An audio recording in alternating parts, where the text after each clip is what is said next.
Hey there, and welcome to Dark Creaky TV. If you're new, hit that subscribe button for spine-tingling Reddit creepypasta stories that are perfect for a night of chilling thrills.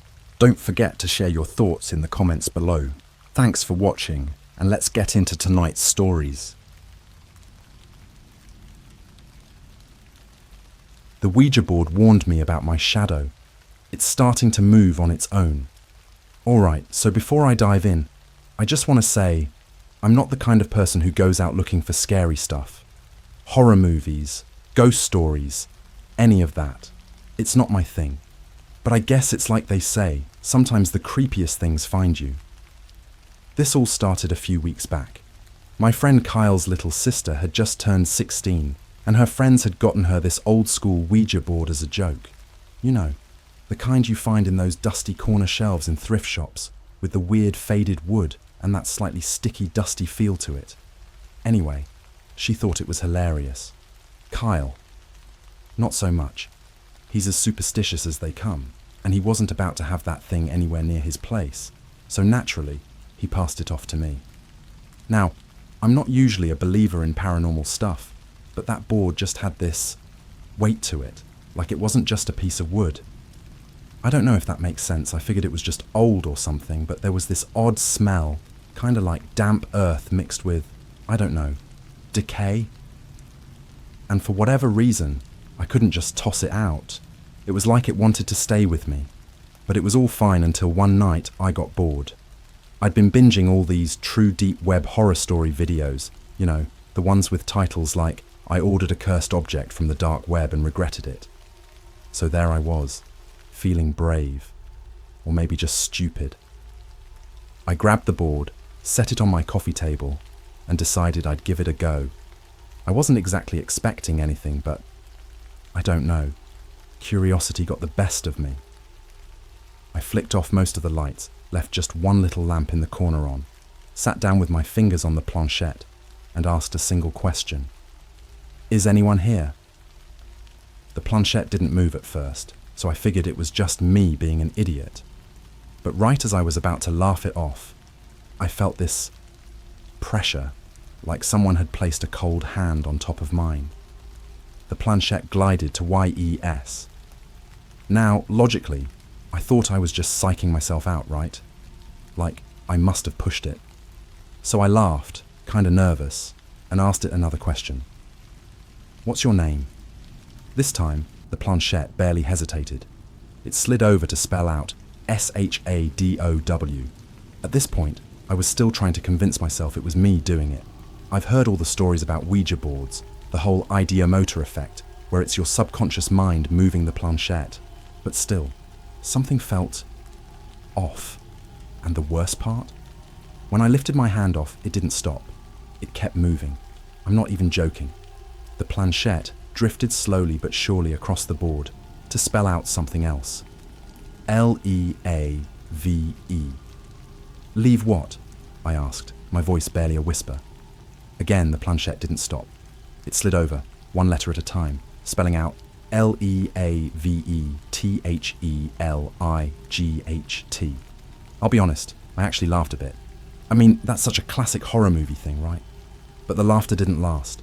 There was a pressure, like the air around me had thickened, and I started feeling this intense urge to look at the shadows around me, particularly the one stretching from my feet to the far wall, cast by that single lamp in the corner. So, because I'm apparently a sucker for bad decisions, I did what it said. I turned off the lamp. The room went pitch black. You know how it is when it's dark and your eyes are still adjusting? You start seeing shapes and weird patterns that aren't really there. But this was different. My eyes adjusted quickly enough, and in the darkness, I could still make out my shadow, standing there against the wall, a perfect reflection of me. But something was wrong. The hair on the back of my neck stood up. It wasn't just my shadow anymore. It was me, but it wasn't moving the way I was. I wasn't moving at all, but my shadow, it was swaying, like it was waiting for something, like it was aware of me too. I can't explain it, but it felt like that thing was looking back at me, sizing me up.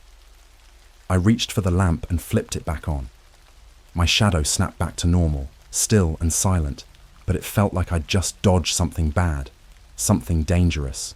I was freaked out, obviously.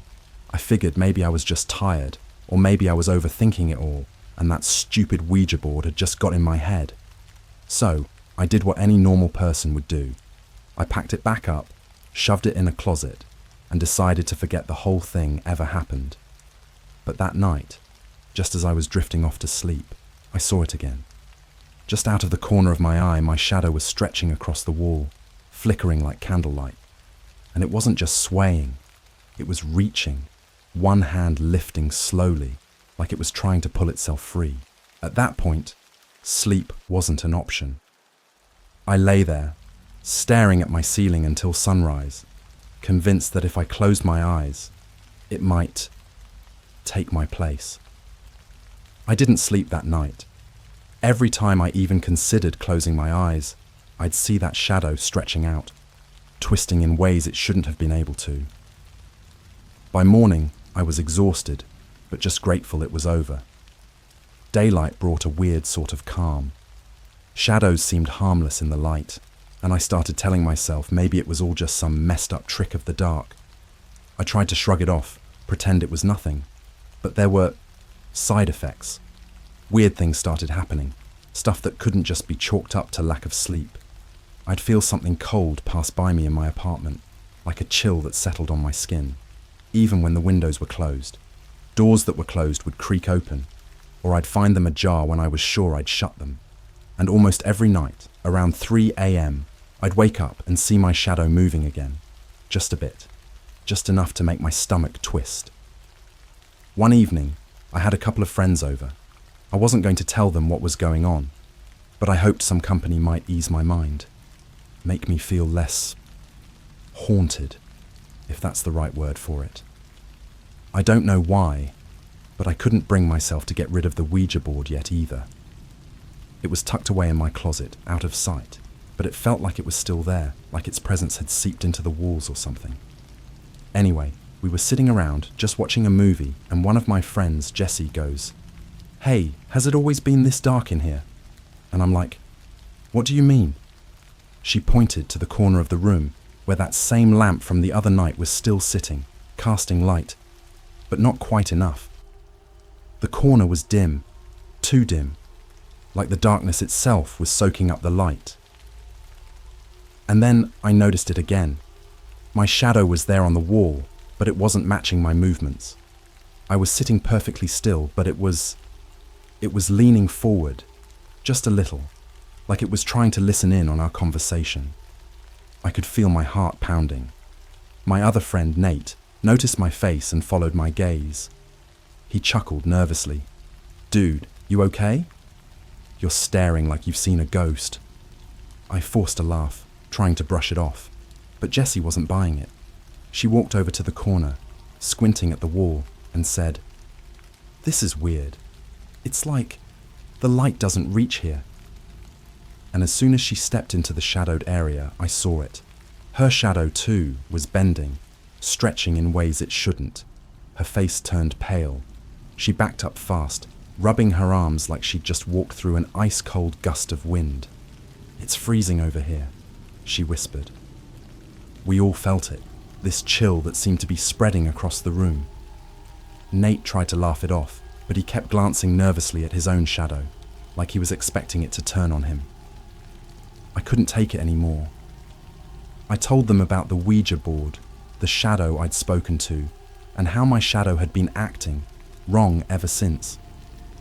Jessie immediately went pale. "You shouldn't have done that, you know that, right?" She was serious, eyes wide, clutching her phone like she wanted to bolt out of there. "I know," I admitted, feeling stupid.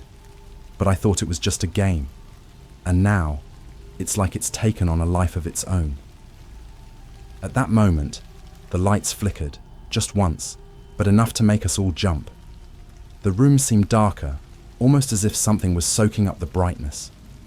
Shadows were thicker, more defined, and for a split second, I swear, I saw my own shadow turn, just a little, as if it was looking at me. Jessie backed up, her voice shaking. This isn't funny, okay? Shadows. They're not supposed to do that. You need to get rid of that board. I've tried, I lied. The truth was, I hadn't even dared to touch it again. Something about it felt alive, as if it was waiting for me to come back. After my friends left, I sat alone, facing that corner where my shadow had been acting strange, and kept the lights as bright as I could. But no matter how much light I brought into the room, that one shadow refused to vanish completely. That night, I locked my bedroom door and tried to sleep. I must have dozed off because I was woken up by a quiet tapping sound. I thought maybe it was coming from outside, but as I listened, it grew louder, like it was right in my room. My eyes adjusted to the darkness, and I froze. There, against my bedroom wall, was my shadow. But it wasn't where it was supposed to be.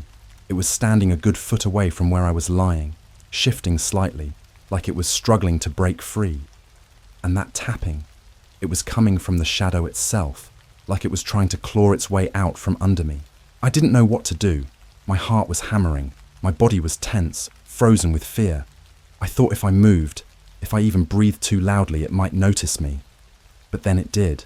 The shadow slowly turned, angling itself as if to face me. I couldn't make out any features. There weren't eyes or a mouth or anything that should have indicated it was watching me. But I knew it was aware of me. And then it did the most horrifying thing. It raised its arm. I felt my own arm lift, like I wasn't in control of it anymore. The shadow's arm, my arm, reached out, tracing lines in the air that felt familiar but wrong. And then I saw it. The shadow was reaching not toward me, but to the closet where I'd hidden the Ouija board. It took every bit of strength I had to force my hand down, to break that connection between me and whatever it was. I bolted from my bed, flicked on every light in the room, and tore open the closet. There was the Ouija board, dusty and silent, but as soon as I saw it, a sick feeling washed over me. It was as if the board was waiting, like it knew I'd come back to it. But that's not even the worst part. The worst part was that when I looked back up at the wall, my shadow was gone. After that night, my apartment didn't feel like mine anymore. Every room felt hostile, like it was watching me, daring me to step into the wrong corner, to look in the wrong direction. But the strangest thing? My shadow never reappeared. Not where it was supposed to anyway. When I walked around my apartment, there'd be nothing. No dark silhouette trailing me, no shape stretching out under my feet. It was like I'd lost it, like it had finally slipped away, and yet I felt its presence everywhere. I spent the next few days barely sleeping, jumping at every creak and flicker. My friends stopped coming over. Jessie wouldn't even answer my calls anymore, but I couldn't blame her. Whatever this was, it was mine to deal with. One night, around 2 a.m., I was lying in bed, exhausted but too scared to sleep, and that's when I heard it, a faint whisper coming from the closet. My heart started racing. I hadn't dared to touch the Ouija board since that night, but it was like it was calling to me, begging for me to listen. I strained to catch the words, but all I heard was a soft, repetitive hum, like a chant, almost like my own voice. I wasn't going near that closet. I stayed in bed, clutching the covers, telling myself it was just my mind playing tricks. But the whispering got louder, just barely audible, like it was taunting me. And then I heard a word I couldn't ignore. Open. Every instinct screamed at me to stay away, but my feet seemed to have a mind of their own. I got up and approached the closet, each step heavy, like I was walking through water. My hand shook as I reached for the door handle, gripping it so tightly my knuckles went white.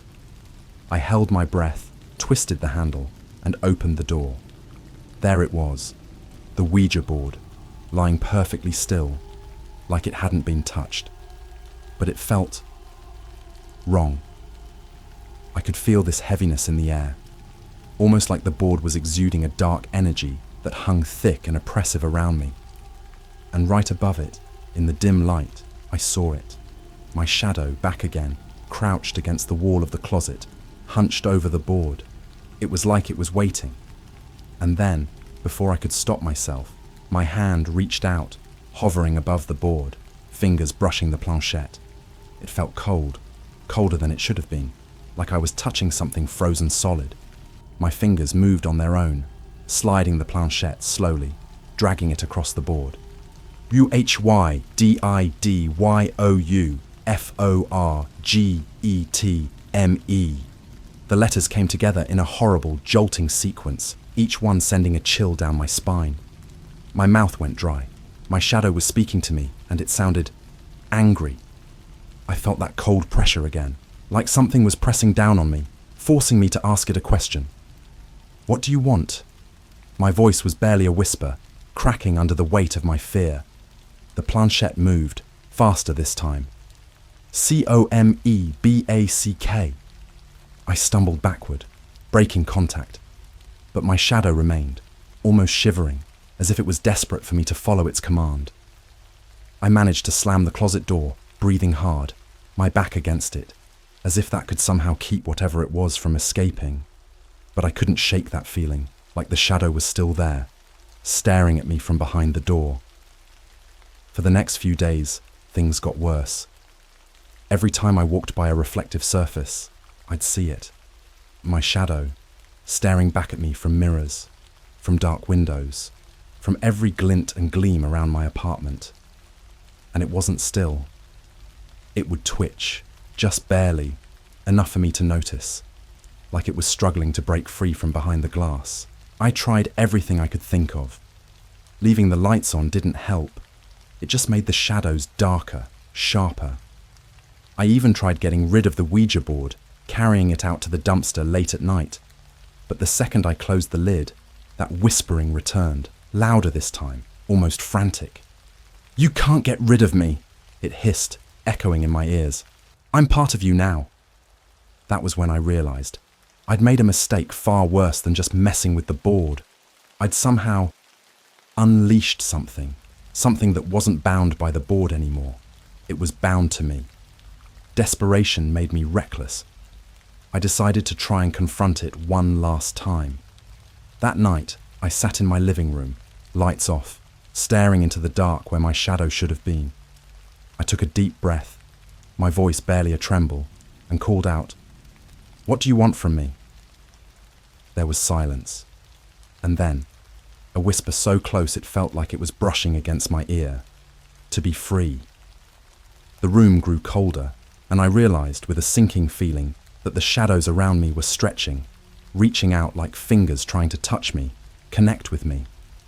I jumped up, flicking on the lights, and the shadows recoiled, but only just. It was like they were gathering strength, waiting for the right moment to take what they wanted. The next day, I couldn't take it anymore. I called Jessie, practically begging her to come over and help me. I didn't tell her the details, just that I needed her, that something had gone wrong and I couldn't handle it alone. She finally agreed, hesitantly, her voice tense. When she arrived, I didn't give her a chance to back out. I explained everything as quickly as I could, my words tumbling out in a frantic mess. She listened, her face pale, her eyes darting to every shadow in the room. "We need to cleanse this place," she said, voice shaking. "You need to get rid of whatever's here." Together we went through my apartment, lighting candles, reciting words Jessie had looked up from some article on dark energy. But the entire time, I could feel it. That shadow. Watching. Waiting. Jessie stood by the closet door, taking a deep breath before opening it, the candle in her hand flickering wildly. As soon as the door swung open, a gust of cold air washed over us, and the whispering grew louder, filling the room. I saw my shadow, crouched and waiting, like it had been coiled up, trapped, ready to spring. Jessie backed away, her voice barely audible. "You need to break whatever bond you have with it. It's not just in the board anymore. It's in you." Her words sank in, a horrifying realization that this thing, my shadow, wasn't going to stop until it got what it wanted. And that was when I understood. with a chill running through me, that if I wanted any chance of getting my life back, I might have to face the darkness head on. I felt like I was slipping into something I couldn't climb out of, like the deeper I went, the more it pulled me under. My shadow, whatever it was, had latched onto me in a way that felt final, as if it had been waiting all this time for someone foolish enough to reach out. And now it was here, trapped but growing stronger with every passing night. Jessie and I didn't know what else to do. Every attempt to cleanse the apartment seemed to just rile it up, as if it enjoyed watching us scramble in the dark. When I finally walked her out to her car that night, I noticed she wouldn't look directly at me. She just kept glancing down, like she was trying to avoid seeing something horrible. I didn't realize what it was until I caught a glimpse of my own reflection in the car window. I had no shadow. It wasn't just missing from my reflection. It was gone. It was like I'd been emptied. I watched as she drove off, headlights disappearing down the street, and realized for the first time that I was truly, completely alone in this. Inside, I locked all the doors and turned off every light. I sat on the floor in the center of the room, letting the dark surround me, waiting for whatever was going to happen next. My pulse was loud, pounding in my ears, but I forced myself to sit still. It was only a matter of time before it came for me. And then I felt it. A movement, a soft shuffle like a footstep just out of sight. My skin prickled, every instinct screaming at me to get up, to run, but I stayed rooted in place. Slowly, I turned toward the closet. The door was cracked open, just slightly, like it was waiting for me. And that's when I saw it. A shape in the darkness, standing just beyond the edge of the door, barely distinguishable from the shadows around it. It was my own silhouette, but it wasn't still. It was swaying again, its head tilted slightly, as if studying me. I spoke, my voice barely a whisper. "What do you want from me?" Its head jerked, and for the first time, I saw something that shouldn't have been there. A face. Not my face, but something twisted and hollow. Dark eyes gleaming like black pits. A crooked grin stretched far too wide, like it had tried to mimic my features but got it horribly wrong. "I want what's mine!" It rasped, its voice more felt than heard, a chilling vibration that seemed to echo inside my chest. My throat tightened. "What? What's yours?" It tilted its head back, mouth stretching wider, and I swear I saw a glint of teeth, sharp and wrong, like broken glass. "Freedom. You took me in, gave me shape, and now I want yours." The air grew colder, and I felt a weight settle over me, pressing down like a heavy blanket, suffocating. My limbs felt sluggish, like they were sinking into the floor. I tried to move, to get up, but it was like something was rooting me in place, a cold hand pinning me down. Its hand, my shadow's hand, was reaching toward me, stretching out, fingers impossibly long and sharp, like claws made of pure darkness. I could feel it, inching closer, that cold pressure creeping into my skin, under it, trying to drag me under, like it was trying to crawl inside me. In a surge of panic, I jerked away, breaking the connection. I scrambled to my feet and ran to the closet, slamming the door shut. I held it closed, my forehead pressed against the wood, breathing hard, heart racing like a trapped animal. But I knew it wouldn't hold. I could feel it moving on the other side, like it was laughing, like it knew I couldn't stop it. Desperation took over. I grabbed the Ouija board from where it had fallen, threw it on the floor, and placed the planchette in the center, my hands trembling as I forced myself to ask the only question that mattered now. "How do I get rid of you?" The planchette sat still for a moment, and then, slowly, it started to move under my fingertips. But this time, it felt different. The movements were jerky, almost reluctant, as if whatever was on the other side didn't want to tell me. But it spelled out one word, clear as day: Sacrifice. I stared at the board, heart hammering. Sacrifice what? The planchette slid over again, faster this time, with a force that made my fingers ache. Light. The lights around me flickered, dimming slightly, and I understood, in some horrible, instinctive way, what it meant. If I wanted to break this thing's hold on me, I'd have to cut it off from the darkness. I needed to bring light back into the room, to banish it from every shadow, every corner. Without thinking, I grabbed every candle, every flashlight I could find. I filled the room with light, every corner, every inch, and watched as my shadow shifted and writhed, caught between shapes, as if the light was burning it. And that face, that horrible twisted face. It looked at me, a flicker of something almost like fear flashing in those black, hollow eyes. The room was alive with flickering flames, harsh and relentless, casting a glow that left no place for darkness to hide. My shadow began to fade, shrinking back, retreating until there was nothing left of it.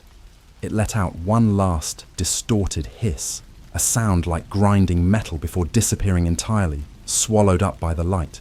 The air in the room changed, warming slightly, and for the first time in weeks I felt alone, in a good way, like I could breathe again. The darkness was gone. My shadow was gone. But as I stared around my brightly lit apartment, something cold settled over me. A question I hadn't dared to ask until now. If my shadow was truly gone, then who or what had taken its place? I didn't sleep that night. I couldn't. I sat there in my brightly lit room, surrounded by candles and flashlights, the air thick with the smell of melting wax, waiting for some sign that the nightmare was over. But even in the light, there was this unsettling emptiness around me, a hollow feeling, like something was missing. The next morning, I ventured into the daylight cautiously, stepping outside with the kind of relief only the sun could bring. But that uneasy feeling clung to me like a shadow that wasn't there. Every time I looked at my feet, or at the wall beside me, or in any direction where a shadow should have fallen, there was nothing. Just empty space. At first I thought maybe I was free, that I'd somehow managed to banish whatever that thing was. But as the hours dragged on, it felt less like freedom and more like a haunting absence, like a part of me had been scraped away, leaving me incomplete. I began to notice it in small ways. My reflection in the mirror felt wrong, flat, like it was watching me. People on the street would give me odd sidelong glances, quick and nervous, as if they sensed something off. It wasn't until that night, alone again in my apartment, that I began to understand what had really happened. I was brushing my teeth, staring at my reflection in the bathroom mirror, when I noticed it. Just a flicker, so brief I almost missed it. My reflection's eyes. They didn't quite follow me. They stared straight ahead, unblinking, even when I tilted my head, squinting at it in confusion. I leaned closer, the bathroom lights casting harsh shadows across my face. That's when I saw it, the faint outline of my reflection's mouth, pulling into a smile that I wasn't making. I stumbled back, nearly knocking over my toothbrush holder. The reflection stayed where it was, watching, that twisted, horrible grin stretching wider across its face. It was mocking me, wearing my skin but twisted, wrong. My chest tightened. I couldn't move, couldn't look away, couldn't breathe. Then, slowly, I lifted my hand and watched as my reflection mirrored the movement. But, with a delay. My hand went up, but in the mirror, my reflection hesitated, like it was deciding whether it wanted to follow. And then, instead of copying me exactly, it began to lift its other hand, raising it in a slow, deliberate wave. I bolted out of the bathroom, slammed the door shut, and stumbled back into my room, heart pounding. I turned on every light I had, flooding the apartment with brightness, as if that could somehow protect me. But no matter how much light I brought into the room, I knew, deep down, that I was no longer alone. I heard something faint, almost like a whisper, coming from behind the closed bathroom door, a familiar sound, but twisted, muffled, like my own voice, laughing softly. The sound grew louder, and then it stopped, replaced by the eerie silence that felt like it was waiting, stretching, daring me to open the door. I didn't dare look in the mirror again after that. I kept all the lights on, refused to let a single shadow slip into my apartment, hoping it would be enough to keep whatever was in there at bay. But it didn't end there. Every time I passed by a reflective surface, a window, a screen, even the polished metal of my refrigerator, I'd catch glimpses of it. My reflection, grinning back at me, mocking me, moving just a fraction of a second too slow, its eyes sharp and hollow. It was a stranger's face, twisted and dark, hiding just beneath the surface, waiting. Then, last night, something happened that left me shaking. I was lying in bed, every light still on, when I noticed the shadows along the walls beginning to stretch, twisting upward like dark vines, reaching out across the ceiling. I sat up, heart racing, trying to convince myself it was just a trick of the light. But when I looked down, I saw it. There, on the floor beside my bed, was my shadow. Not me, my real shadow, the one I'd lost, back again but different, warped and wrong. It lay there, stretched out beside me like a stain, and slowly, so slowly, it began to rise, as if it were peeling itself off the floor, like it wanted to stand up. I scrambled out of bed, backing away, but it followed, mirroring every step, getting closer, pressing in on me until I was against the wall. It loomed over me, dark and cold, that face beginning to form again, with those empty eyes and that horrible, mocking grin. "You can't run from me," it whispered, voice low and rattling. "I'm the part of you you try to hide, the darkness you let in." I closed my eyes, clutching my head, willing it to disappear. But the whispering only grew louder, sinking into my bones, filling my mind with a steady, rhythmic chant, words I couldn't quite understand. But the intent was clear. It wanted in. When I opened my eyes again, it was gone.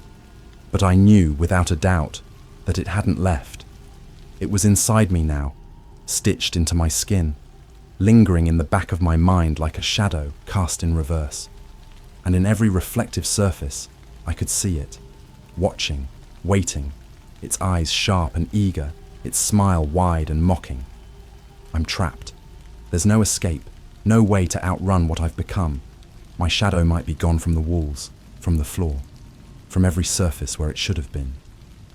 But I feel it now, a cold presence crawling beneath my skin, waiting for the day it won't have to hide anymore. And sometimes, in the dead of night, I see it in my reflection, looking back at me with a hunger I can't ignore. It's biding its time, that much is clear, because it knows that someday soon, the last flicker of light will fade, and it will finally be free. We used a Ouija board at an abandoned hospital. Now we can hear the patients screaming at night. I never thought I'd be the kind of person who would willingly step into an abandoned hospital, let alone mess around with a Ouija board in there. But here we are, and trust me, I'm regretting it. It all started with my friend Nick. Nick's always been the daring one in the group, the kind of guy who thrives on doing the craziest things he can think of just for the adrenaline. I don't know why, but he loves all things creepy and mysterious, and he spends way too much time reading about haunted places online. So, when he heard about an old, abandoned hospital just outside our town, he was immediately obsessed. He wouldn't shut up about it for days. "This place used to be a mental hospital, dude," he'd say, eyes practically glowing with excitement. "It was shut down after some kind of scandal, like patients disappearing, weird experiments, all that messed up stuff." I'll admit, I was a little curious, but mostly I just thought he was exaggerating. He does that sometimes, you know? But then he showed us this forum where people were sharing stories about seeing strange shadows and hearing voices in the hospital at night. Supposedly, some people even heard screaming that seemed to come from nowhere. Nick was practically bouncing off the walls. He convinced us to check it out, saying it would be just a harmless night of urban exploration. But of course, Nick being Nick, he had an idea to take it to the next level.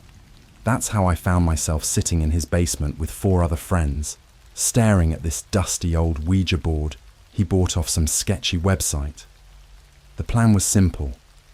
We'd head to the hospital, explore a bit, and then use the Ouija board to make contact. It sounded ridiculous, but hey, we were bored, and it was Halloween season. It felt like the perfect excuse for something spooky. So we packed up a few flashlights, grabbed the Ouija board, and headed out as soon as the sun went down. The drive to the hospital was about 40 minutes, but it felt longer. The closer we got, the more deserted the area became. No streetlights, no houses, just empty, dark roads stretching out in every direction. By the time we pulled up to the hospital, my stomach was in knots. It looked exactly like the pictures.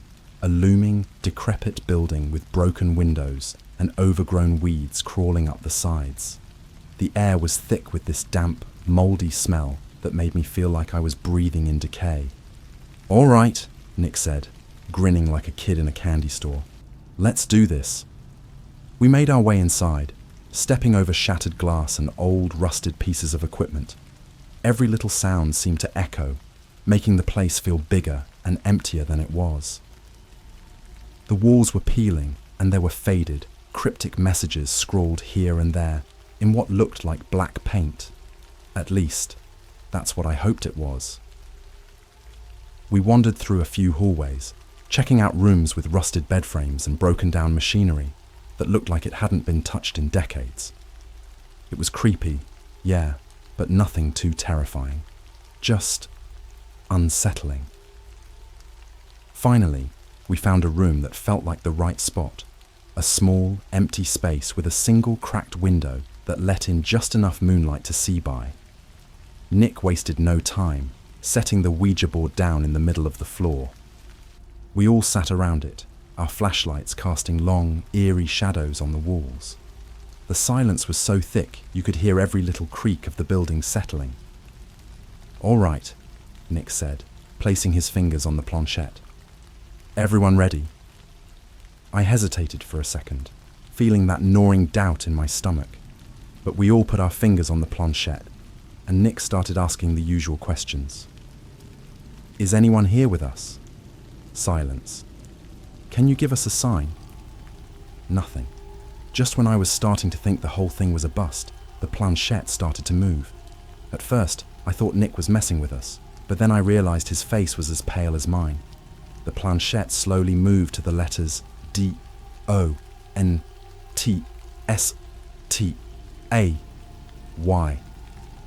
We all stared at each other, but before anyone could say a word, we heard a faint noise. It sounded like someone whispering. At first, I thought it was the wind, or maybe the old pipes, but it kept getting louder, like someone was standing right next to us, murmuring under their breath. Then just as quickly as it started, it stopped. The silence that followed was so intense, I could hear my own heart pounding. Nick tried to laugh it off. "Guess they're not fans of visitors, huh?"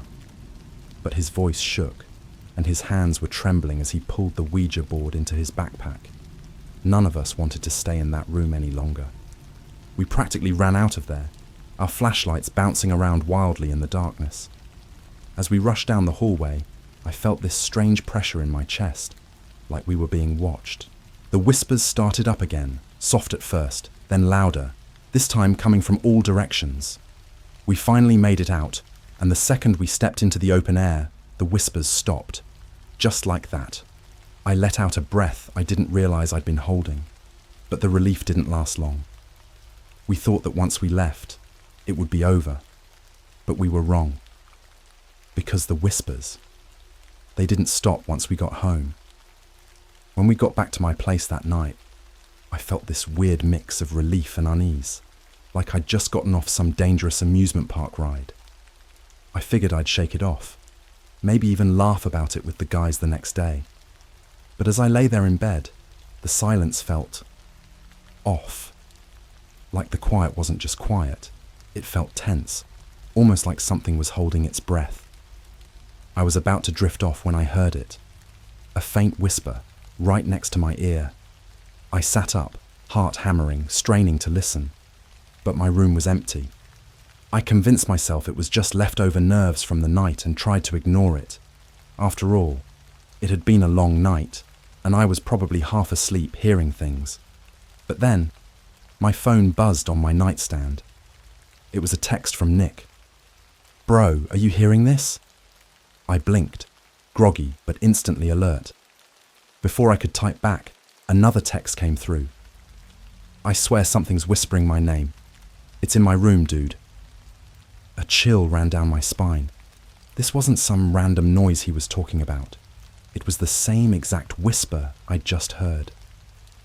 I was about to call him when my phone buzzed again. This time, it was from our friend Jared, who'd also been with us at the hospital. "Are you guys messing with me? I keep hearing these weird whispers outside my window." This wasn't some prank. Nick wasn't the type to freak out, let alone Jared. And all of us hearing the same thing on the same night. It couldn't be a coincidence. I was starting to feel like we'd stirred something up in that hospital, and it had followed us home. I stayed up most of the night, waiting, listening. The whisper came and went, so faint I couldn't make out the words, but it was constant, like some broken radio station barely tuned in. By dawn, it finally stopped, and I convinced myself we'd just imagined the whole thing, that our minds had played tricks on us in the dark. But that was just the beginning. Over the next few days, things only got weirder. Every night around the same time, just after midnight, the whispers would start again. It wasn't just faint murmuring anymore, though. Each night, it got a little louder, a little clearer. Sometimes I'd hear my name, soft and breathy, like someone was whispering right next to me. Other times, it sounded like garbled sentences, as if whoever, or whatever, was trying to talk was struggling to get the words out. I didn't tell my parents. I mean, how would I even explain it? "Hey Mum, I'm being haunted because my friends and I played with a Ouija board in an abandoned hospital." Right. I'd end up grounded or, worse, in therapy. So I kept it to myself and did my best to ignore it. But every night, without fail, the whispers came back, and I wasn't the only one losing sleep. Nick called me one night, voice tense and shaky. "I don't know how to explain this, man," he said, "but it's like something's here with me. I can feel it watching me." Nick's voice cracked. "I thought it was just noise, you know? Like some kind of echo from that place. But last night, dude, I saw it." My blood ran cold. "Saw what?" He went silent for a moment, and I could almost hear him struggling to put it into words. "I woke up, and there was this shadow in the corner of my room. It didn't move or anything, but I could feel it, like it was staring right at me."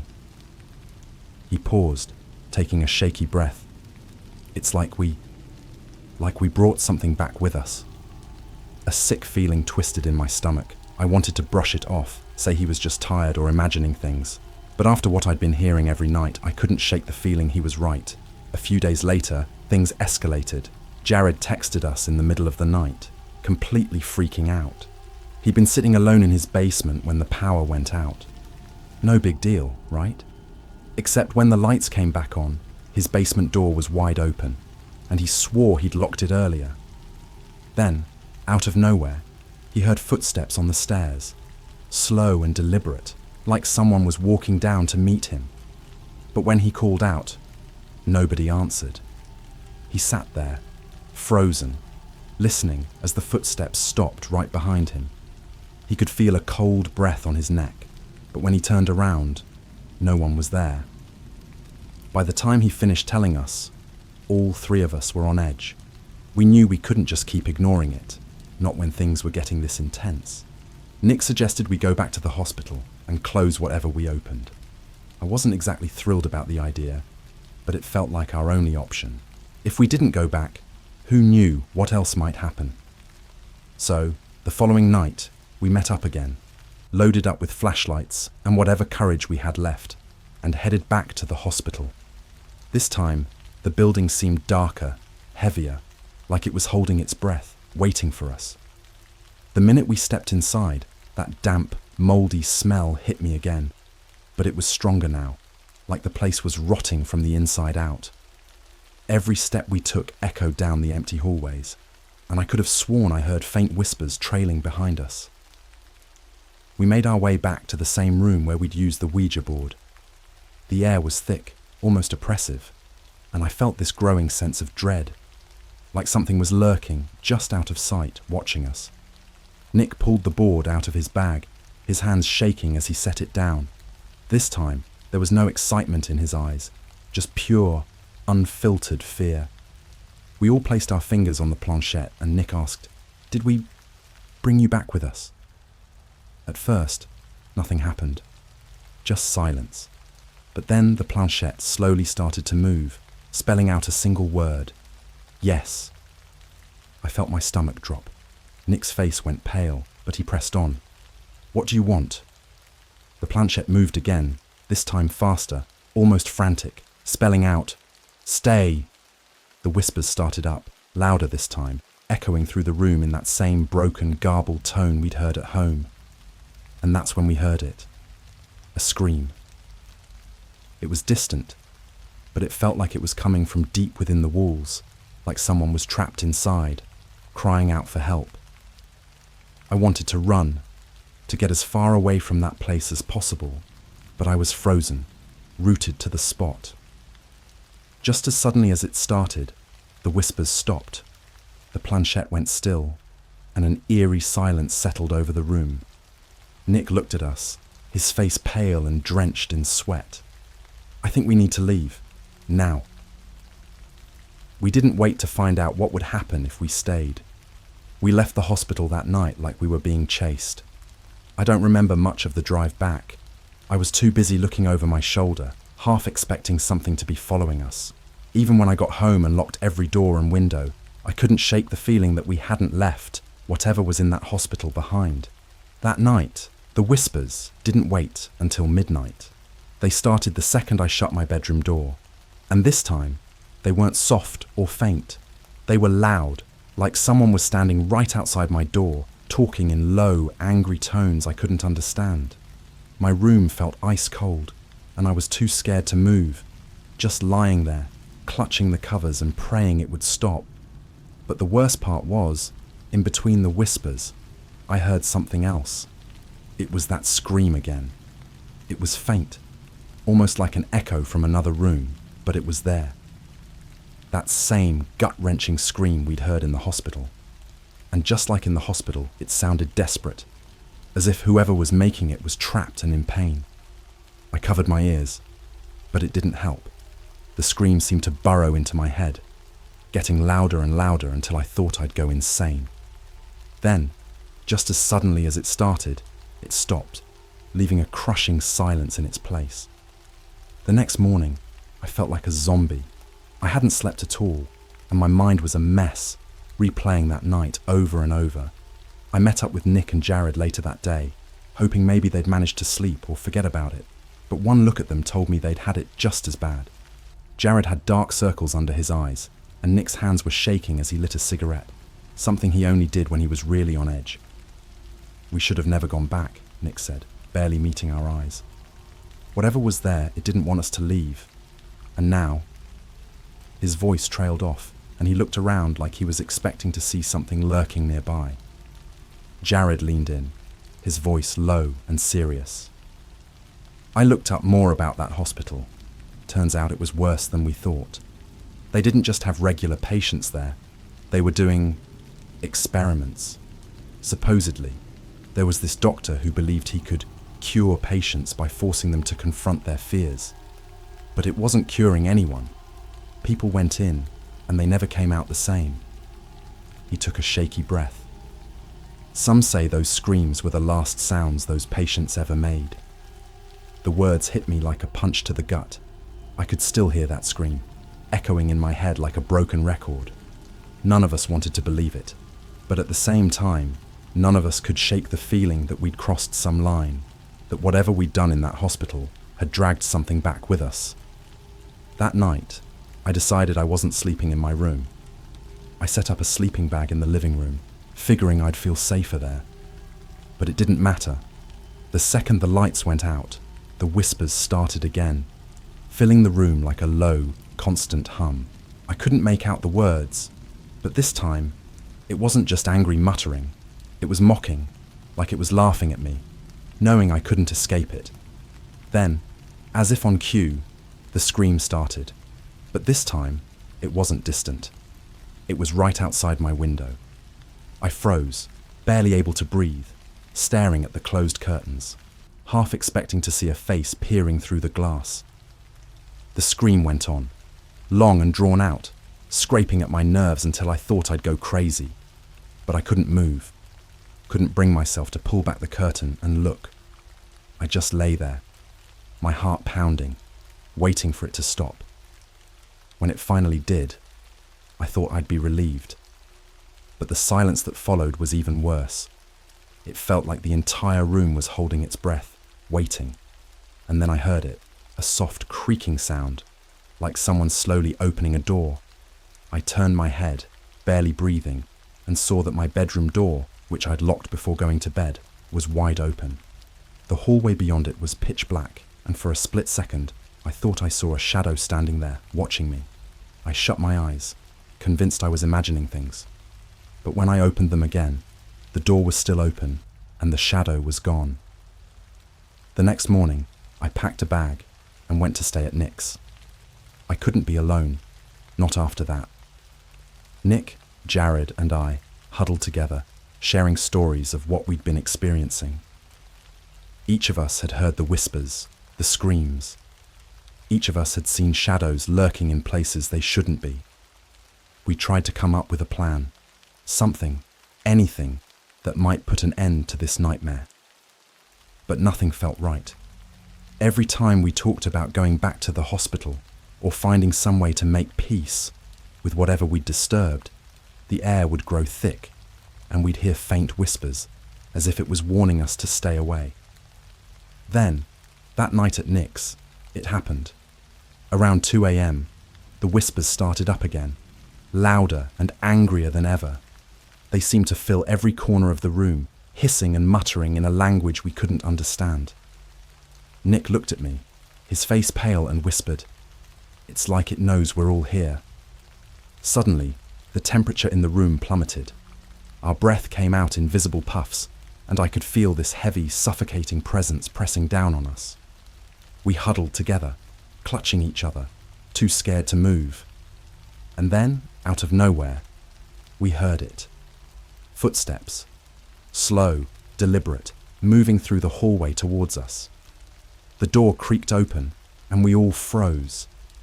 A shadowy figure stood in the doorway, its shape barely visible in the darkness, but I could feel its eyes on us, cold and unforgiving. The whispers grew louder, wrapping around us like a shroud, and I realized, with a sickening clarity, that this thing wasn't just a ghost. It was something darker, something ancient that had been waiting, trapped in that hospital, waiting for someone foolish enough to let it out. The figure took a step forward, and the whispers stopped. For a moment, there was complete silence, and then, just as quickly, it was gone. The door shut with a bang, and the room was empty again. We sat there, stunned, barely able to process what had just happened. We didn't speak. We didn't even move.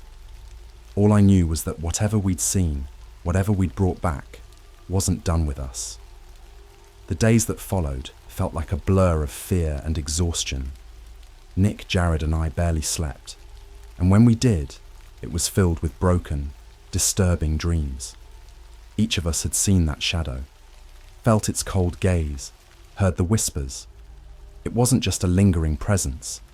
It was becoming part of our lives, like a curse we couldn't shake. We tried staying together, thinking maybe if we weren't alone, it couldn't get to us. But the thing had no boundaries. Nick and I were crashing at Jared's one night when we heard it. Not whispers this time, but dragging footsteps, slow and steady, coming from the ceiling. We were in the basement, and the noise seemed to move above us, shuffling along the floorboards like someone, or something, was crawling on all fours, pacing back and forth. The sound grew louder, each thump of the footsteps vibrating through the ceiling, getting heavier, as if whatever it was knew we were trapped down there. And then it stopped, directly above us, and we held our breath. Jared's face was pale, his eyes wide with terror. It's never followed me here before," he whispered, his voice shaking. And that's when the banging started, loud, rhythmic pounding, so intense that dust and bits of drywall began to sprinkle down on us. Nick looked around, panicked. "We need to get out of here," he said, his voice barely above a whisper. We grabbed our bags and bolted for the stairs, barely making it to the main floor when the lights flickered. For a split second, the hallway was plunged into darkness, and that's when I saw it, just for a flash, but enough to make my blood run cold. A tall, distorted shadow standing at the end of the hall, its face hidden in darkness, but its eyes gleaming with this sick, predatory hunger. The lights came back on, and it was gone, but we didn't stop running until we were out the front door and halfway down the street. We only stopped when we couldn't catch our breath anymore, and even then, none of us dared look back. That was the night we realized it wasn't bound to the hospital or even a single location. Whatever we'd brought back with us had attached itself to us, following us wherever we went. The whispers, the shadows, the cold breath on the back of our necks. It was everywhere now, lurking just out of sight, waiting for us to slip up. We spent the next few days in survival mode. Each of us tried to go about life as normally as possible, pretending that everything was okay. But every night, just after midnight, the terror would start again. No matter where we were, we'd hear the whispers, the footsteps, the faint screams. I even tried sleeping with all the lights on, thinking maybe it would keep whatever it was at bay. But it didn't make a difference. The thing thrived in darkness, but it didn't need it. The worst part was how it seemed to be getting smarter, like it was learning how to scare us. It wasn't just random shadows or noises anymore. It started messing with us in ways that made it clear it knew exactly what we feared. One night, I woke up to the sound of my mum's voice calling me from outside my window. She sounded scared, like she was hurt or something. My bedroom's on the second floor, so there was no way she could have been out there. But the voice kept calling, soft and desperate, begging me to open the window. My stomach dropped, and every instinct I had was screaming at me not to go near it. But hearing her voice in that vulnerable, pleading tone, it twisted something inside me. I slowly got out of bed and approached the window, heart pounding. The voice kept calling, sounding more urgent, almost frantic, and I felt my hand reaching for the lock, almost against my will. But just before I touched it, I caught a glimpse of something in the glass, a dark, twisted reflection that wasn't mine. The voice stopped, and the figure vanished, leaving me staring at my own pale, terrified face. The next morning, I couldn't even look my mum in the eye. Whatever was following us, it was getting into our heads, mimicking the people we loved, feeding off our fear. I knew I couldn't keep going like this. We finally decided to meet up at a library, hoping maybe we could find some information on whatever was haunting us. Nick had printed out a bunch of articles and stories he'd found online, but most of it was vague. A lot of people had supposedly encountered the same kind of thing, but no one had any answers on how to get rid of it. Then, buried in the middle of an old forum post, we found something. It was from a user who claimed to have had a similar experience after using a Ouija board in a haunted building. According to them, they'd managed to break the connection by returning to the place where they'd first encountered the entity and burning the Ouija board there. It sounded risky, like the kind of thing that might just make it angry, but we were out of options. That night, armed with gasoline, lighters, and a ridiculous amount of nerves, we headed back to the hospital. The place looked worse than ever, as if it had decayed even more since the last time we were there. We made our way back to that same room, the one where we'd first used the board.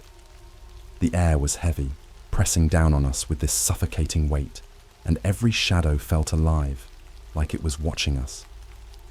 Nick pulled the Ouija board out of his bag and set it on the floor. His hands were shaking so badly he almost dropped it. None of us spoke. We knew what we had to do. Jared doused the board with gasoline, his hands barely steady, and then handed me the lighter. I looked at the board, remembering that first night, the excitement, the disbelief, and how naive we'd been. I took a deep breath, flicked the lighter, and dropped it onto the board. The flames erupted instantly, bright and hot, casting eerie shadows on the walls.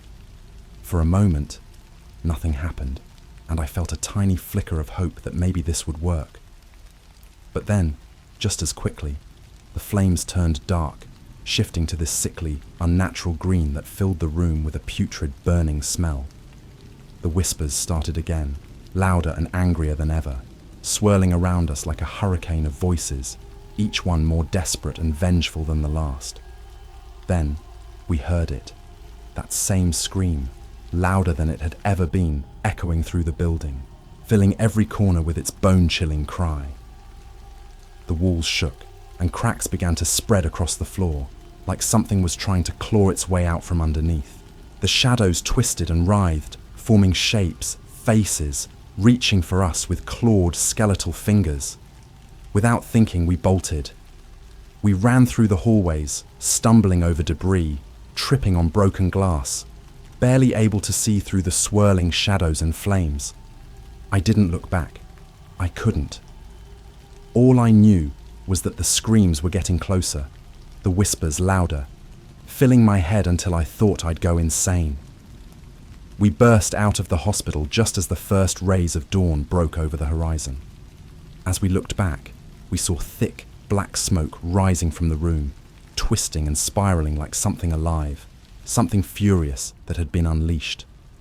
We stood there, breathless, watching as the hospital slowly disappeared into the morning fog, hoping, praying that it was over. But as we turned to leave, I thought I heard a faint whisper, carried on the wind, calling my name.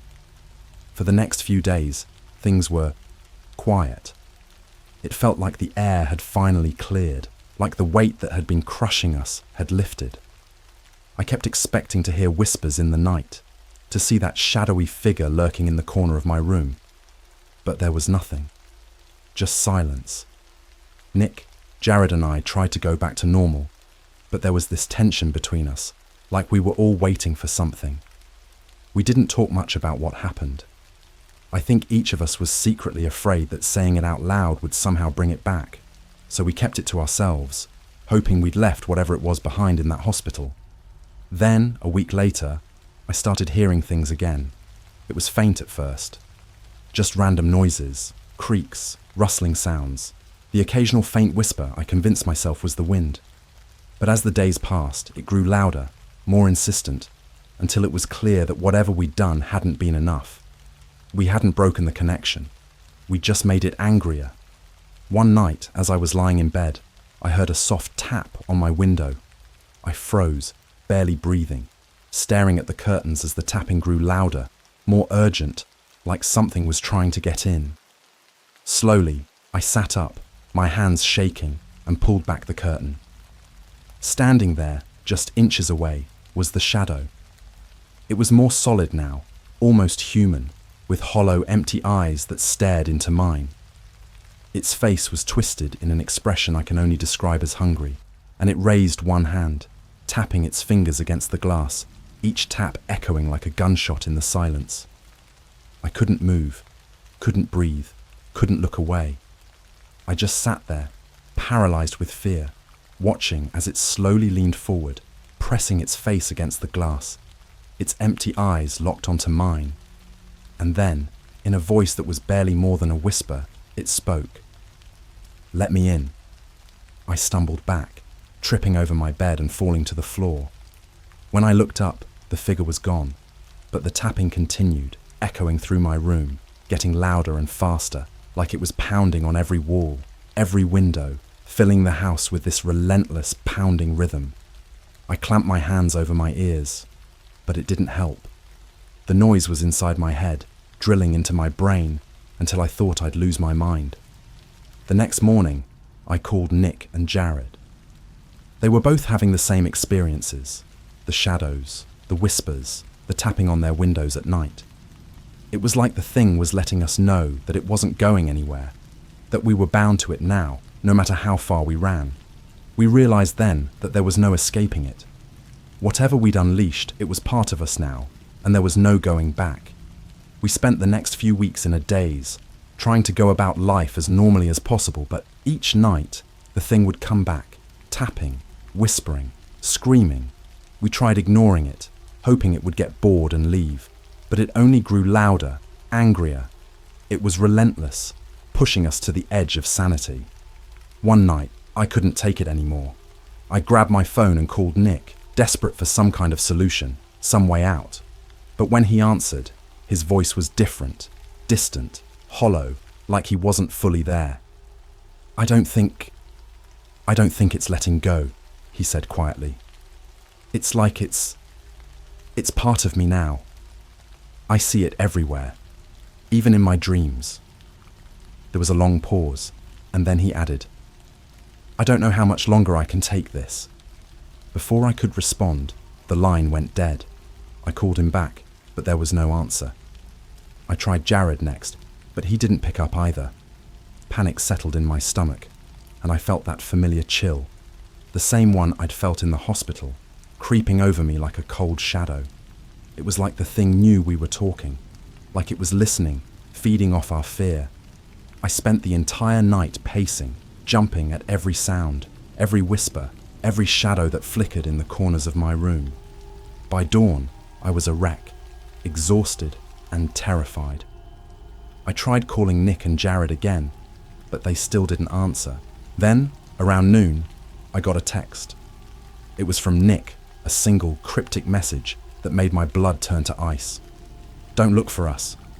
That was it. No explanation. No follow-up. I tried calling, texting, emailing. Nothing. They were gone. It's been 3 months since that day, and I haven't heard from them since. No one has. I even went to their houses, but both places were empty, like they'd just vanished. Their families filed missing persons reports, but there's been no trace of them. It's like they disappeared off the face of the earth, and now I'm the only one left. Every night the whispers grow louder, the shadows darker, the tapping more insistent. It's like the thing knows I'm alone, that there's no one left to save me. I can feel it watching me, closing in, waiting for me to give in. I don't know how much longer I can hold on.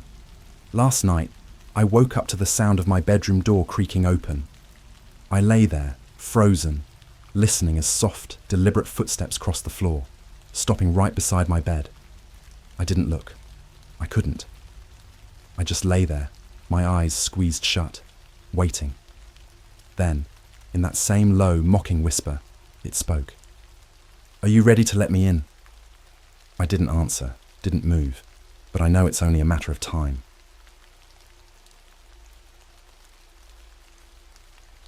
The Ouija board.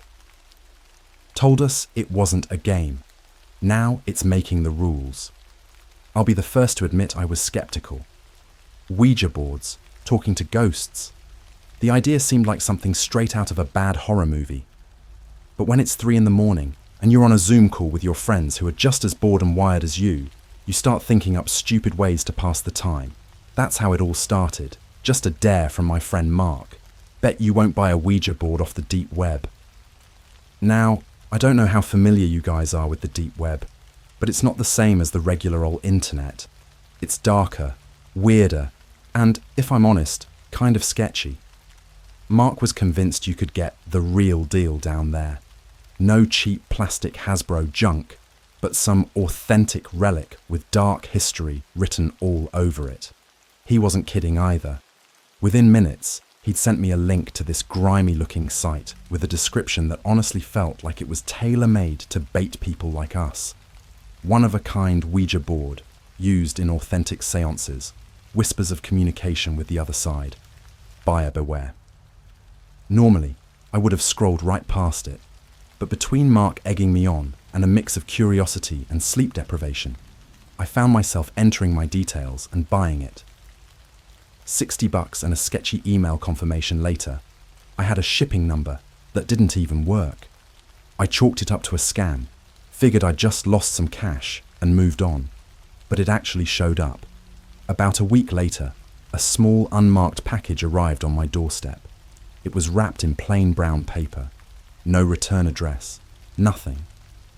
Just my name written in dark, uneven letters, like someone had scrawled it on in the dark. When I opened it, there it was. This dusty, heavy-looking Ouija board, complete with a wooden planchette that looked hand-carved. It was way more unsettling in person. Dark wood, worn edges, almost like it had seen way too many late nights of its own. So naturally, I did what any rational person would do. I FaceTimed Mark and the rest of the group to brag about it. That's where the dare kicked in, or more like the peer pressure. Within minutes, the group chat was blowing up with messages. Are you seriously not going to try it out? Dude, if you're scared, just say so. What's the point of buying it if you're just going to stare at it? I could feel my pride kick in. Yeah, maybe it was a stupid idea, but there's nothing like a group of friends calling you a chicken to get you to do something you'll probably regret. So, I set up my phone, got on FaceTime, and sat down with the board in my living room. It was just me in my apartment. My roommate was visiting his family out of town, so the place was dead silent. I set the board on my coffee table, lit a couple of candles because that's what you do, right? I mean, if I was going to go all out, I might as well set the scene. I put my fingers on the planchette and waited, the group watching me intently through the screen. Is there anyone here with us? I asked, rolling my eyes a little because, come on, it felt ridiculous. At first, nothing happened, and I was almost relieved. But then, the planchette started to move, and before you say it, no, I swear I wasn't pushing it. It moved so lightly under my fingertips that I barely felt it shifting across the board. I could see Mark's eyes get wide on the screen as the planchette slid to yes. My heart was pounding, but I kept going, partly because they were all watching, and partly because something about the movement felt off. Like it wasn't me moving it, but I couldn't quite shake the feeling that someone or something was in the room with me. Okay, what's your name? I asked, feeling my voice crack a little. The planchette started moving again, faster this time, gliding over the letters in a pattern I didn't understand at first. L U C I D. Lucid. That's what it spelled. What does that mean? I muttered, looking around my empty apartment as if I'd just hear an answer in the silence. Suddenly, Mark's voice cracked through the silence. Wait, wasn't that the name of the board? Like, didn't the site say it was a lucid Ouija board? He was right. I had this vague memory of seeing the name when I bought it, buried somewhere in the description. But that wasn't all. My friend Ellie chimed in with a shudder in her voice. Guys, lucid. Isn't that another word for awake? Like, aware? A chill ran down my spine, but I shook it off, told myself I was just being paranoid. I was about to ask another question when my phone glitched out, the screen flickering as if something had interfered with the call. Everyone's faces froze, pixelated and broken, like my phone was struggling to keep up with a sudden wave of interference. Then, the planchette moved again, spelling out a new message in quick, jerky movements. W-E-A-R-E-W-A-I-N-G.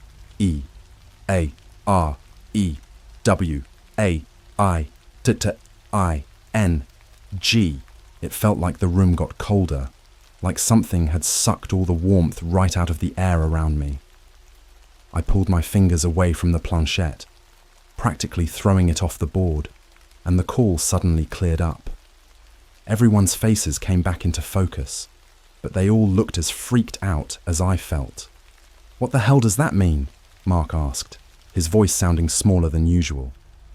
I didn't have an answer, but the one thing I knew was that whatever was on the other side of that board, it didn't feel like a game, and something told me that this was just the beginning of a nightmare I hadn't quite signed up for. After that night, I put the Ouija board away, shoved it in the back of my closet actually, as far from me as possible. I didn't even want to look at it, but the whole experience gnawed at me, like I'd opened some invisible door that hadn't fully closed. And yeah, I know how that sounds, but from the second I pushed that board out of sight, things started feeling different. It was subtle at first. Little things I could easily brush off. Lights flickering, maybe a draft of cold air even though all the windows were shut. I'd hear the floor creak in the middle of the night, and sometimes I'd swear I heard whispers just low enough that I couldn't make out the words. I figured it was just my mind playing tricks. But soon, it stopped feeling like my imagination. The first big sign that something was wrong happened a few days later. I was in the kitchen, making coffee, just going through my morning routine. My roommate was still out of town, so the apartment was quiet. Suddenly, my phone dinged with a notification. It was a new text from an unknown number. "Play with us." My heart skipped a beat. I stared at the text, hoping it was some weird spam or a prank from one of my friends. I called Mark, but he swore up and down he hadn't sent it. I wanted to believe him, but my gut was telling me that something was off. Then, the weirdest thing happened. I looked up from my phone and saw something in the reflection of the microwave door. Just for a split second, but enough to make my blood run cold. It was a dark, shadowy shape, hovering right behind me, like someone standing close enough to whisper in my ear. I spun around, expecting, I don't even know what. But the room was empty. It was hard to shake the feeling that I was being watched, like there were eyes just beyond my line of sight. But every time I turned, there was nothing. That night, I barely slept. And when I finally drifted off, I had a dream. One that felt so real, I woke up in a cold sweat, still hearing the sounds in my head. In the dream, I was back in my living room, sitting at the coffee table with the Ouija board laid out in front of me. Except this time, I wasn't alone. I could feel something cold and dark on the other side of the table, something that didn't quite have a shape, but felt like it was made of shadows. And it was whispering to me, a raspy voice saying over and over, "Play with us, play with us." I shot awake, heart racing, and saw that it was 3 a.m., the infamous witching hour. Not that I believe in all that stuff, or at least I didn't. I got up, went to the bathroom to splash some water on my face, and that's when I saw it. The mirror had words scrawled across it, like someone had traced them in fog. But it wasn't foggy. It read, "One rule, no cheating." I backed out of the bathroom, slamming the door shut, trying to convince myself I was still dreaming. I called Mark again, but of course, he was dead asleep. After several rings, he finally picked up, groggy and annoyed. "Dude, you have to stop freaking me out with this Ouija stuff," he mumbled, clearly not understanding the panic in my voice. I told him about the message in the mirror, but he just laughed it off. "Man, you're just psyching yourself out. There's no one rule for a Ouija board. Just toss it. Get rid of the thing. Problem solved." I wanted to believe him, but the words kept running through my mind. No cheating. What the hell did that mean? Cheating at what? The next day, I was ready to toss the board for good, but when I went to the closet, it wasn't there. I tore the whole closet apart, pulling out shoes, bags, and whatever junk had piled up, but the Ouija board was gone. I was sure I'd shoved it right at the back, but there wasn't a trace of it. I tried to convince myself that maybe I'd just misplaced it somehow. Maybe I'd moved it without thinking. But as the day went on, I kept seeing glimpses of that shadow, always just out of reach, hovering in corners, disappearing when I looked directly at it. And the strangest part, every time I tried to tell myself it was my imagination, my phone would ding again with that same text. "Play with us. By the time the sun went down, I was exhausted, practically jumping at every sound. I didn't want to go to sleep, didn't want to face whatever nightmares would follow, but eventually I passed out from sheer exhaustion. That's when things got worse. I woke up to the sound of something scraping, like nails on a chalkboard, coming from the living room. The clock read 3:33 a.m. Another classic horror cliché, right?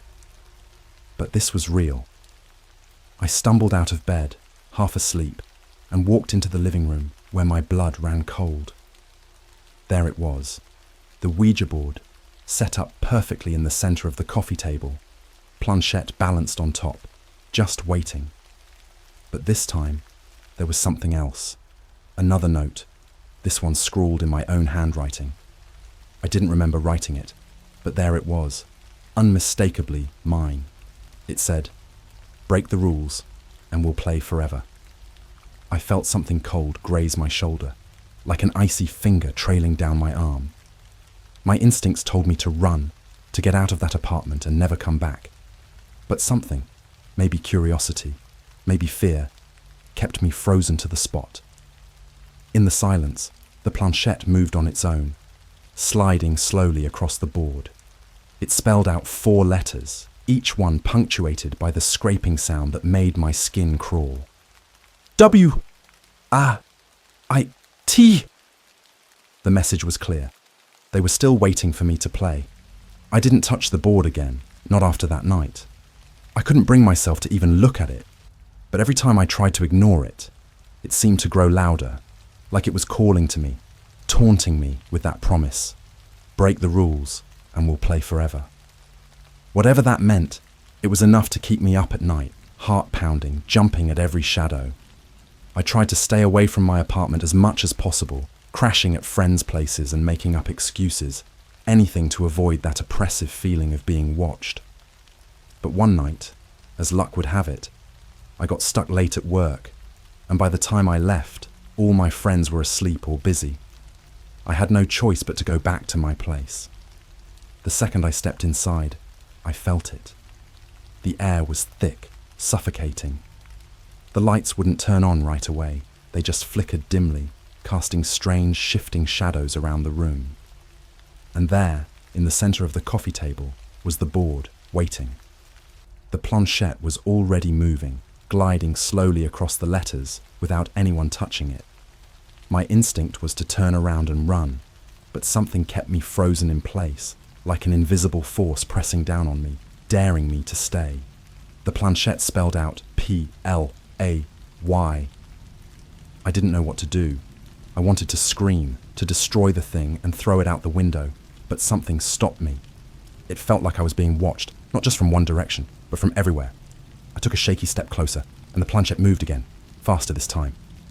W-O-U-B-R-O-K-E-T-A-E-R-U-L-E-S. A chill ran through me. I hadn't touched the board since that first night, hadn't even looked at it. How could I have broken the rules? What rules? I whispered, though I wasn't sure if I even wanted an answer. But the planchette moved again, almost frantically, spelling out a response that made my blood run cold. W-E-T-O-L-D-Y-O.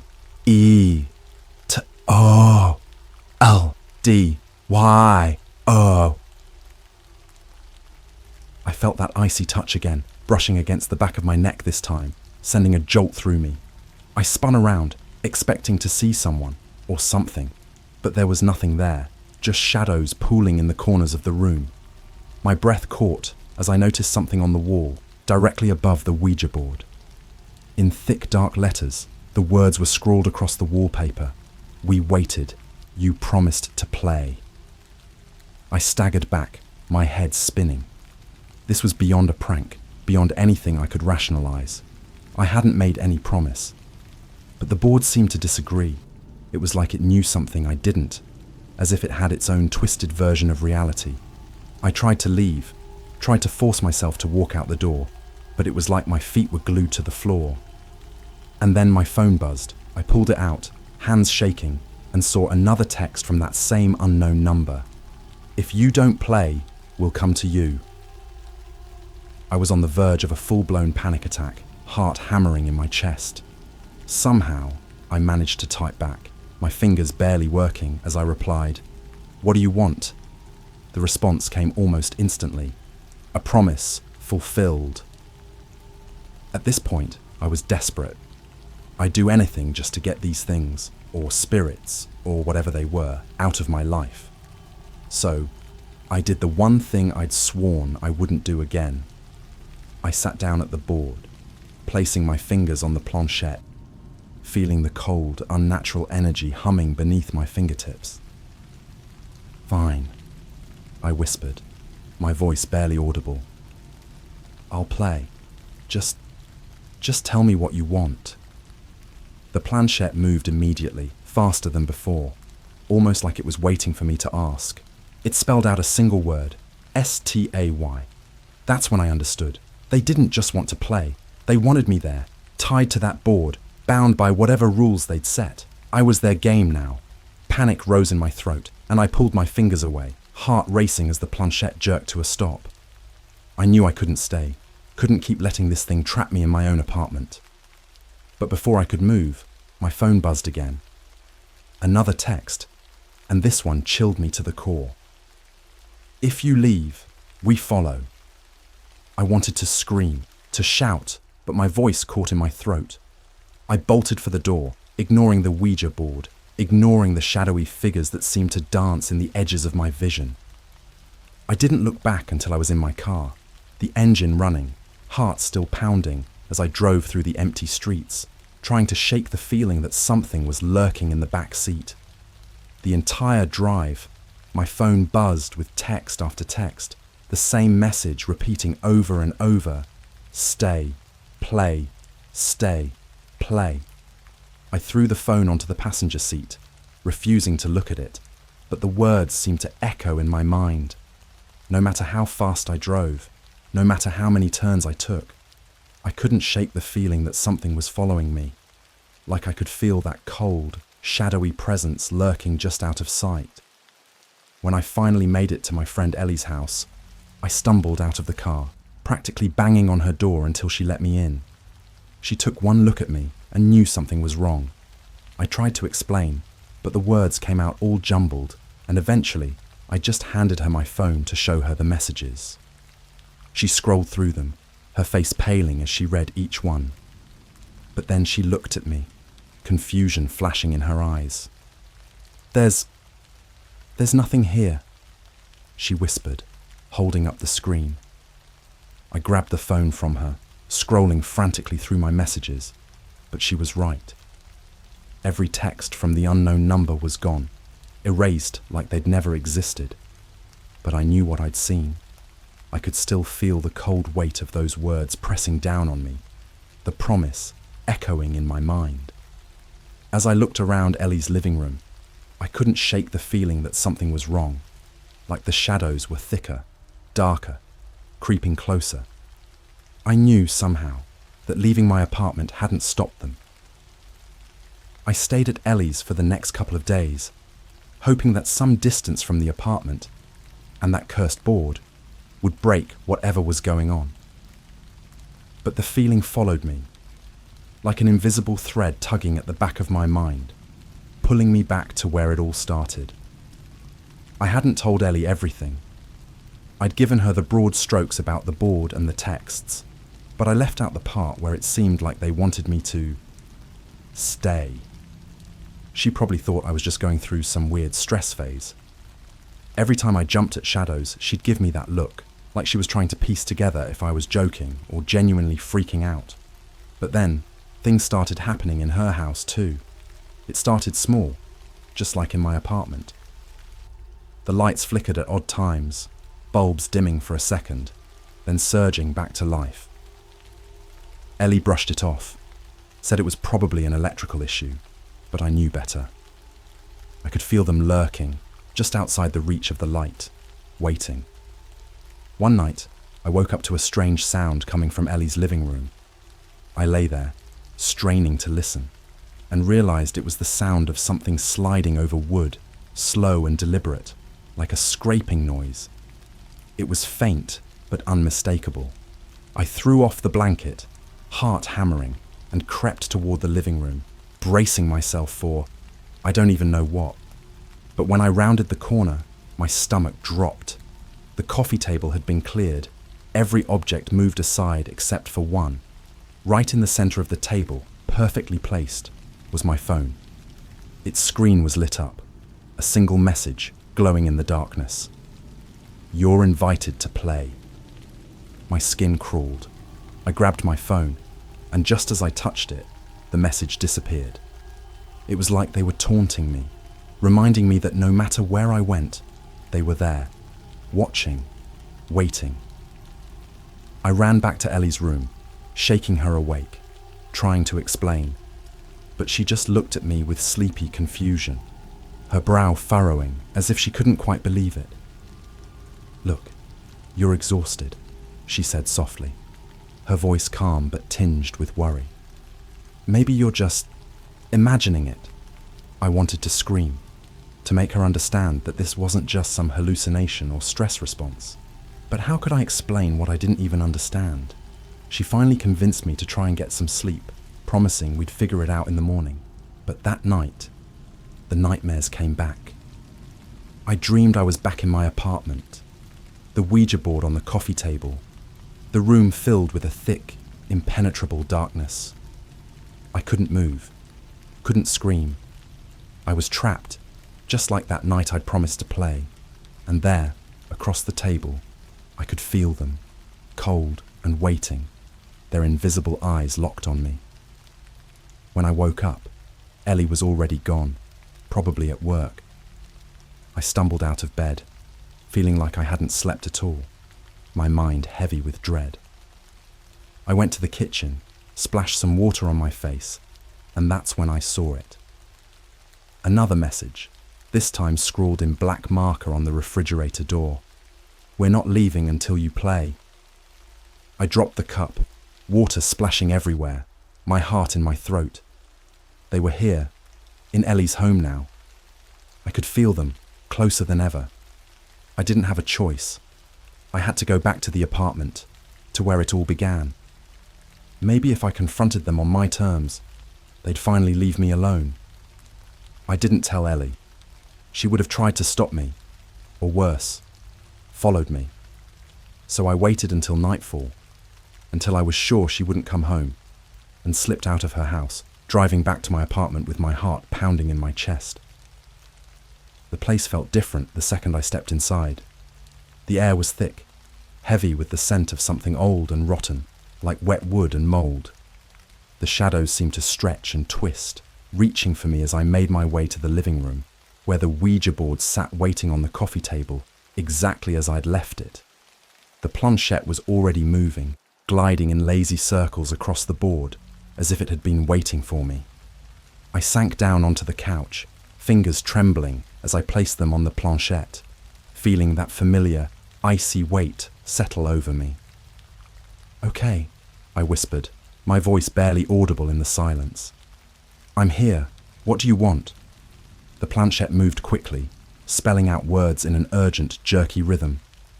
"Stay. Promise to stay." I felt my stomach drop, a sick, cold feeling settling over me. They didn't just want to play a game.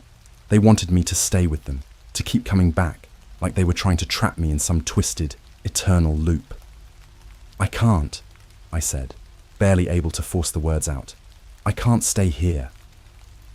The planchette moved again, faster this time, almost angrily. "Promise to play." I shook my head, tears pricking at my eyes. "I can't. I need to live my life. I can't stay here with you." The planchette went still for a moment, and then it moved slowly, spelling out one last message, each letter sending a fresh wave of fear through me. "If you leave, you will see us everywhere." I pulled my fingers away, stumbling back from the board. I didn't care anymore. I wasn't going to be their pawn, their game. I was done.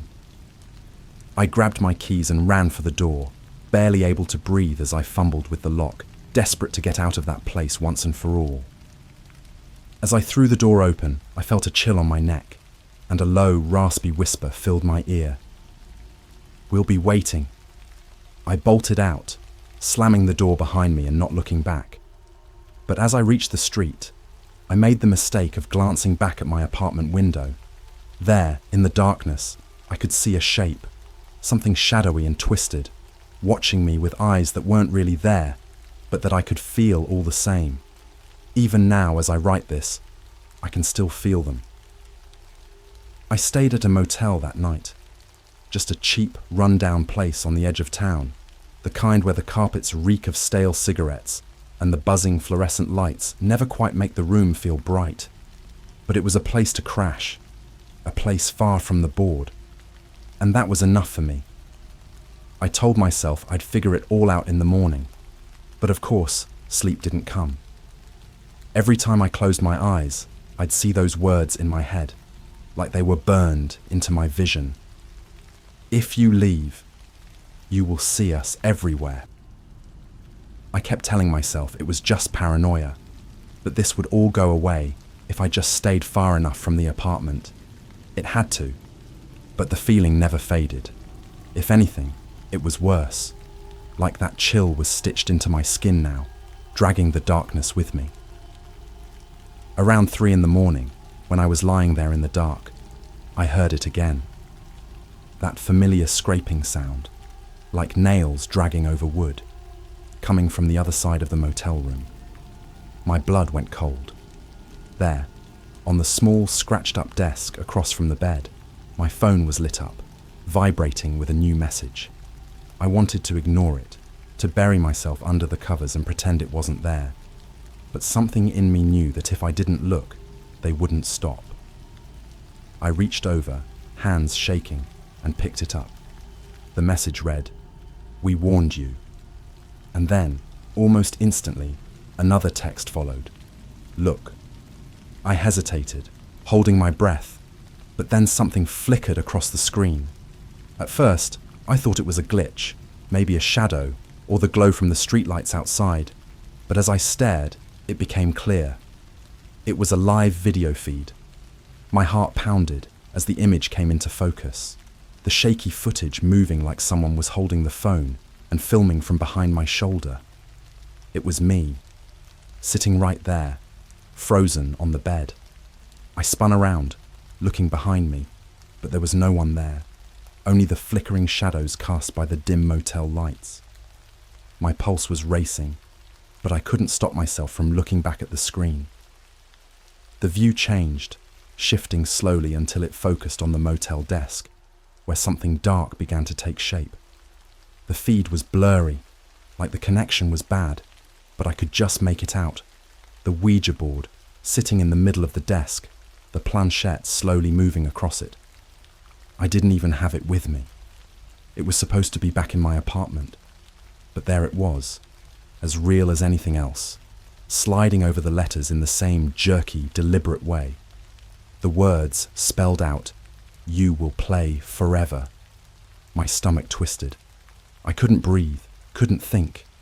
My instinct was to throw the phone, smash it, do anything to end the nightmare. But then the screen went black, and my reflection stared back at me, ghostly in the dim motel light. Except, something was wrong. I was looking directly into the screen, but there was something else in the background, something just behind my shoulder. A dark shape, almost invisible, hovering close enough to touch. It didn't have a face, just empty, hollow darkness, and the longer I stared, the more it felt like it was staring back. I blinked, and it was gone, leaving only my terrified reflection staring back at me. But the air in the room felt colder, heavier. I'd broken their rules. I knew that now. And they were done waiting. Without thinking, I stumbled out of the room, not even bothering to take my stuff, and drove aimlessly, the shadow following me everywhere, lurking in the back seat, filling the rearview mirror with its empty watching darkness. The motel, my apartment, none of it mattered anymore. No matter where I went, they were there, waiting, reminding me of my broken promise. The texts didn't stop. Every few minutes, my phone would buzz with another message, the words growing angrier, more frantic. Play! Forever! Over and over, like they were pounding the words into my mind. Eventually, my gas tank ran low, and I was forced to pull over in the parking lot of an all-night diner, its neon sign flickering in and out like everything else in my life.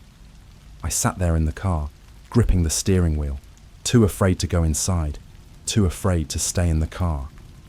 That's when I saw it. Through the rearview mirror, in the faint glow of the diner's neon lights, I could make out the Ouija board, somehow on the back seat, the planchette slowly moving on its own, spelling out one last message: "Welcome to the game." And then I felt it, that cold, suffocating presence settling over me, whispering promises of eternity, filling my mind with the words I'd been running from all along. I knew I couldn't run anymore, couldn't escape them. They'd made it clear that this was my life now, my forever game. I'd broken their rules, and now I was theirs.